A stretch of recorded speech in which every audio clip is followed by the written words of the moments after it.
ایک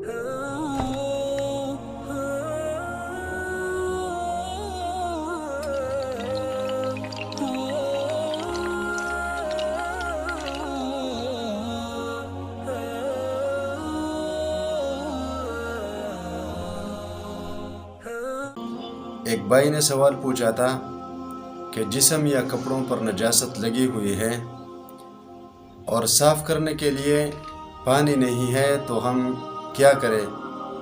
نماز پڑھ سکتے ہیں یا نہیں پڑھ سکتے؟ تو میرے محترم بھائی، اگر پانی موجود نہیں ہے، کنویں کا پانی نہیں، چشمے کا نہیں ہے، ندی کا نہیں ہے، یعنی کسی قسم کا پانی موجود نہیں ہے، تو اس کے علاوہ بھی کئی چیزیں ہیں جس سے نجاست دھویا جا سکتا ہے۔ مثال کے طور پر بارش کا پانی اگر ہے تو اس کے ساتھ بھی نجاست دھویا جا سکتا ہے۔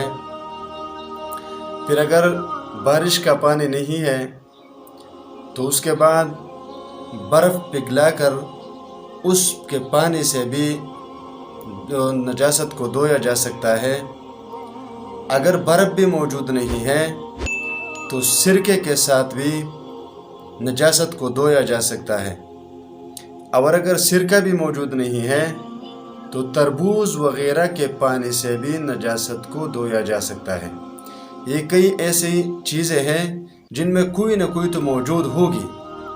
ہاں، اگر ان چیزوں میں بھی کوئی چیز موجود نہیں ہے تو اس نجاست کو کریج کر صاف کریں اور ایسے ہی نماز پڑھ لیں، انشاءاللہ نماز ادا ہو جائے گی، کیونکہ ابھی پانی موجود نہیں ہے، کسی قسم کا بھی موجود نہیں ہے، تو اس صورت میں پھر اس کو کریج کر صاف کیا جائے، اور اگر وضو کے لیے بھی پانی نہیں ہے تو تیمم کر کے نماز پڑھی جائے، انشاءاللہ تعالی نماز ادا ہو جائے گی۔